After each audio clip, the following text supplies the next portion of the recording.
La famille, voici encore une autre histoire que j'aimerais partager avec vous. Cette histoire m'a été confiée par un père de famille. Ce père de famille, franchement, l'histoire qu'il a été relatée par un voleur, propre voleur. Parce que ce père de famille, lui, il était policier. Le voleur est venu se rendre à la police. C'est-à-dire, il est venu au commissariat pour dire, franchement, je reconnais que je suis un voleur. Mais voilà l'histoire. Voilà ce que j'ai vu. Le voleur a vu un grand commerçant au cimetière. Ce grand commerçant allait faire des rituels. Il allait vraiment, déjà un nouveau-né. Il allait murmurer un nouveau-né pour prendre ce liquide-là, pour se frotter, pour se pommader avec ça. Et ce grand commerçant, il est intouchable dans le pays en question. Quand il dit il est intouchable, parce que son agent, même le gouvernement aussi, il passible là-bas. La famille, voilà comment le grand commerçant, il tombe au front. Lorsque le grand commerçant meurt, même pour l'enterrer, c'est-à-dire on l'enterre, la terre même le refuse. Même la terre le refuse. C'est-à-dire on l'enterre, le lendemain on vient, voici son corps est là encore. C'est-à-dire c'est qu'il est là. On l'enterre, le lendemain on voit c'est qu'il est là. La famille, voici un grand voleur. Lui-même il vient à la police pour dire voyez ce qui s'est passé. Bien avant que je rentre dans le but de l'histoire en question, je ne suis pas ni propriétaire ni l'auteur de ces histoires. C'est des gens qui viennent me confier. Je ne sais pas où ça quitte, mais les gars viennent me confier. Moi, je viens relater. On dit c'est au Niger, à Niamey ou Niamey, au Niger où c'est, et c'est pas quoi, au Niamey où c'est quoi là, mais voilà. On dit c'est là-bas l'histoire s'est passée. Mais bien avant que je relate aussi l'histoire, j'ai dit à tous ceux qui m'écoutent que s'il vous plaît de grâce, mon téléphone est en train de vraiment rendre l'âme. Mon téléphone aussi est en train de vraiment perdre la mémoire. Mon téléphone est en train de vraiment se gâter. Regardez bien. C'est ici on m'envoie uniquement les histoires. Regardez très bien le téléphone. Je l'ai mis en charge. En bas ici, il va devenir tout blanc. Regardez vous-même. L'écran est divisé en deux. Ici, c'est ici je peux répondre aux gens. Mais mon téléphone, depuis un mois, je parle de mon téléphone. S'il vous plaît, de grâce. Je suis allé voir un réparateur. Le réparateur dit c'est mieux que je change de téléphone. Sinon, il va réparer. Il va changer l'écran. Oui, c'est les dépenses. Mais le problème est que l'écran ne va pas durer. Parce que l'original adaptable, ce n'est pas la même chose. Donc, je vous demande pardon. Aidez-moi pour que je puisse vraiment changer le téléphone. Pour que les gens puissent m'envoyer toujours des histoires. Ça fait un mois que je parle de ça. Pas de réponse. Je vois que uniquement 3 personnes. Je vois uniquement que 3 personnes qui ont fait ça. Qui ont fait quelques gestes. Mais j'attends les autres pour qu'ils puissent compléter, pour que je puisse aller acheter le téléphone. Mes parents sciencient ce côté-là. J'ai pris, au début, il dit, je n'expliquais pas les histoires. Mais j'ai vu les commentaires, les gens m'ont supplié de venir expliquer. J'explique, mais je ne vois pas, on ne réagit pas. Ma famille, voici l'histoire. Le voleur même qui vient au commissariat pour témoigner ce témoignage, il dit, lui, il allait voler à quelque part. Donc, quand lui, il allait voler à quelque part la nuit, et les gens l'ont vu. Dans le quartier, les jeunes ont commencé à le poursuivre. Il a commencé à s'échapper quand même. Vous-même, vous connaissez où? Donc, loin où il allait voler là, il y avait un cimetière à côté là. Il n'a pas regardé à gauche, à droite, si vraiment les morts vont lui parler ou les morts vont lui réveiller. Non. Rentrer dans le cimetière là. Il est rentré là-bas, il a grimpé en même temps. Il allait se cacher là-bas sous l'arbre. Les jeunes, eux aussi, eux ne peuvent pas rentrer dans le cimetière parce qu'ils ont peur. Voilà, lui, il est là. Lui, il sait qu'il est en danger. S'il ne fait pas ça là, il sait que si on l'attrape, il va l'île. Les jeunes aussi, ils disent non, ils ne peuvent pas rentrer. Donc, le cimetière est vague. Que cimetière vaste, excusez-moi, cimetière vaste. Donc, on ne sait pas où le jeune homme est rentré là. Mais on ne sait pas où il va se cacher, ou soit où il va rentrer. Et voilà comment les jeunes qui le poursuivaient, eux tous sont retournés. Donc lui, il était là-bas, il dit, ah, faut pas, je vais descendre et je vais les croiser devant. Donc, il était sous l'arbre là-bas. Le voleur était sous l'arbre. Il allait se cacher là-bas. Il dit sous l'arbre, en haut de l'arbre, excusez-moi. Pas sous, c'est en bas, c'est en haut. En haut de l'arbre, il a grimpé, il était en haut de l'arbre là-bas. Étant en haut de l'arbre, voilà comment lui, il a commencé à dormir. Et du coup, il voit faire des véhicules tirant dans le cimetière. Vous-même, vous savez très bien quand tu es dans le noir et puis, du coup, quand tu vois les phares, des lampadaires, tu vois des trucs, quand même, tu te réveilles un coup comme ça. Donc lui, il s'est réveillé, il voit que, ah, c'est une voiture qui rentre dans le cimetière. Et il voit le gars n'a pas vraiment éteint des phares de sa voiture. Il voit qui descend. Le grand commerçant, je ne sais pas si c'est Niamey ou c'est Niaman ou Niam. Bon, excusez-moi pour le pays et puis pour la ville. Excusez-moi. Et voilà comment.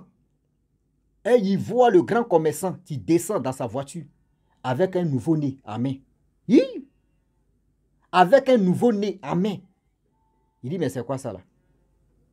Voici le nouveau-né qui n'est pas habillé, qui est en train de pleurer. Né, né. Le commerçant, il est en train de parler. Et voilà comment le gardien des cimetières qui vient vers le commerçant en question qui avait le bébé à main plus le couteau. Il vient échanger avec lui, parler. Le gardien des choses, comment du cimetière a parlé avec comment dirait le commerçant en question. Et le gardien s'est retourné. Il a compris que déjà le surveillance même des cimetières, il est en complicité avec le monsieur en question. Ce qui se passe la première fois de le faire. Et voilà comment le commerçant égorge le nouveau-né. Le commerçant égorge le nouveau-né, il prend le sang, il parle, il allume les choses. Il parle, il prend ce sang-là, il se déshabille, torse nu, et puis il se frotte avec ça. Il s'est frotté avec le sang de l'enfant partout sur son corps. Et du coup, il est venu, il a appelé le gardien. Le gardien n'a qu'à prendre bébé là pour l'envoyer où il veut enterrer ou soit pour effacer les traces. Et voilà comment le jeune en question, le voleur, le fameux voleur, il s'est tué, il a regardé la scène. Il dit, Seigneur, il a fini derrière la scène. Le gars a fini de faire ce qu'il voulait. Lui, le commerçant a pris sa route, il est passé. Le gardien est venu prendre le bébé. Il sait même pas, il dit où, il sait même pas où il a envoyé le bébé. Mort. Voilà comment, après la scène qui s'est passée, 1 heure du temps plus tard, le jeune homme, le voleur, descend de l'arbre. Il prend un raccourci. Il sort dans le cimetière. Dans l'immédiat, il n'est même pas allé à gauche, à droite. Il est allé dans le commissariat. Il arrive au commissariat. Il dit au policier que je suis un voleur. On dit, mais attends. Comment un voleur peut venir comme ça et puis il dit, lui, il est voleur. Il dit, oui, je suis un voleur. Mais ce que j'ai vu, s'il vous plaît, de grâce, voici la fête est là. On dit, il faut nous expliquer. Voilà comment il rentre dedans. Il dit, ah, moi, je suis allé voler à quelque part. Les gens ont commencé à me poursuivre. Je suis allé me cacher dans le cimetière. Et dans le cimetière où je suis allé me cacher, voilà le grand commerçant de ce pays de Niamey, dans la ville Niamey, Niger, Niamey. Voici le grand commerçant. Voici ce qu'il a fait, voici ce qu'il a fait. Avec la complicité des gardiens des trucs à cimetière. Moi-même, je suis traumatisé. Je suis venu vous dire, je suis un voleur. Si vous voulez vraiment attraper moi, gardez-moi. Parce que moi-même, je suis dépassé. Voici le commissaire qui appelle à gauche, à droite, qui appelle à gauche, à droite, devant, derrière. On dit non, ce commerçant-là, il est blindé. Comment il est blindé? On dit il a les relations parce que son commerce qu'il fait là, l'argent qu'il gagne là, il donne la part aussi au gouvernement. Donc là, il est intouchable. Mon petit, c'est mieux, tu dis tu es un voleur. Nous, on ne t'a pas attrapé à quelque chose. Tu es venu parler de quelque chose. Vraiment, nous, mais ça nous dépasse. Il faut prendre ta route. Il faut aller à la maison. Voilà comment le voleur décide d'arrêter de voler lui-même. Le voleur même décide de dire non, aujourd'hui, là, c'est fin de ma carrière, tu es là. Fin de ma carrière de vol, là. Voici ça aujourd'hui. Voilà comment le voleur aussi a arrêté de voler. Les rumeurs dans les oreilles. Il est intouchable, tu ne peux pas t'arrêter devant lui. On dit ce monsieur, tu ne peux pas t'arrêter devant lui, un commerce de l'argent qu'il a. Plus de 3 ans plus tard, 3 ans plus tard, le monsieur qui tombe malade. Il allait en Europe là-bas, on dit pour se soigner, il allait se soigner. Dans soigner, il est revenu. Il tombe malade, on fait ici, il s'en va en Europe, se soigner, il vient encore 3 fois, le gars est mort. Voilà le commerçant qui meurt. On dit, lors même des funérailles même de ce monsieur-là, c'était grave. On dit, tu vois des gens, non? Des gens qui sont dans le gouvernement aussi, et puis des gens même qu'ils n'ont jamais vus. Des gens même que quand tu les vois comme ça, tu dis, ouais, ceux-là, ils sont quittés où? Ils ont fait funérailles, ils l'ont pris, ils sont allés l'enterrer dans le cimetière. On l'enterre, matin, on se réveille. Le gars, son cercueil est là, il est dedans. On met ça, on met tout. Le lendemain, on voit, le gars, il réapparaît encore, il est dans le cercueil. Plus de 5 fois, on l'enterre, la terre le refuse. Ah! On dit, bon, d'accord. Ils l'ont pris, ils l'ont amené dans son village pour aller l'enterrer là-bas. On l'enterre dans son village. La terre le refuse là-bas encore. Une fois, on dit, mais attends, ça, c'est une blague ou c'est quoi ça? Et on l'enterre là-bas. Deuxième fois, matin, on se réveille, voici, son corps est là, elle s'écueille. Le villageois dit, mais la famille dit, c'est bizarre. On va aller remuer les mamites, la forêt. Remuer tout en même temps pour comprendre qu'est-ce qui se passe. Ils sont allés remuer, on dit, mais la terre a raison de vraiment refuser ce gars. On dit, la terre même a raison de refuser ce gars. Le gars, tout son corps est très sale. Le gars, tout son corps est très sale. On dit, le gars a sacrifié plus de 150 bébés. Le gars a sacrifié tout, c'est-à-dire plus de 150 bébés. C'est-à-dire où il est là. C'est-à-dire 150 là. Ça, c'est un village. C'est un village complet comme ça, il a sacrifié. Pour avoir plus le succès. Voici comment. C'est-à-dire les 150 eux, il attend là-bas. Hein. Et c'est pas eux-mêmes quand on l'entend. Et puis il dit non, toi tu ne dois pas rester. Toi, on doit t'emmener dehors. C'est-à-dire, toi... Les parents qui étaient au village, tous sont dépassés. Merde. Comment on va faire? On ne va pas le manger. Et voilà comment. Où ils sont allés consulter, le monsieur a dit non que dans sa cour, la maison qu'il a construite en ville, partez l'enterrer là-bas. Creusez même au milieu de sa maison, creusez le trou, enterrez-le. Si son corps sort, fermez la porte, laissez-le comme ça, il va se décomposer ou il va faire ceci, puis c'est fini. Et voilà comment. Ils ont creusé le trou dans son salon de sa villa. Ils l'ont enterré. Ils ont payé les crochets, des cadenas, ils ont fermé tout, barricade. Ils ont fermé la villa là même, personne n'y rentre. Et voilà comment. Le monsieur qui était riche, quelqu'un tu croyais super riche, quelqu'un tu croyais il est intouchable, voici comment sa mort est devenue misérable. Voilà comment son corps est devenu misérable. Tu étais respecté. Mais voyez, c'est toi qui es couché là. Voici aujourd'hui ton... C'est-à-dire la terre te refuse. C'est grave. Le mal, tu es là. Quand tu fais le mal, tu vas le récolter. Soit si tu n'as pas récolté ça, si c'était, tu vas le récolter où tu, où tu connais là. Grâce à ce que le voleur a vu, lui, c'est sa retraite, il a pris là la même temps anticipée. Le voleur a pris sa retraite anticipée de vol.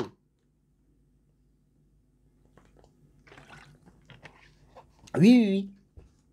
Il a arrêté de voler. Il dit non, ça c'est grave. C'est que j'ai vu là, je suis dépassé. C'est pour dire, aujourd'hui, ceux même qui habitent à côté des cimetières, tantôt vous êtes là la nuit comme ça, voiture rentre là-bas, fou. Les gens rentrent là-bas. Et ils s'en ont fait quoi? Est-ce qu'on enterre la nuit? Est-ce qu'on enterre la nuit? Ceux mecs qui travaillent dans le cimetière, là, eux aussi, ils sont pas... C'est-à-dire, ceux mecs qui sont gardiens, ils ne sont pas simples. Eux, ils travaillent avec des personnes comme ça. Souvent, ils vont venir...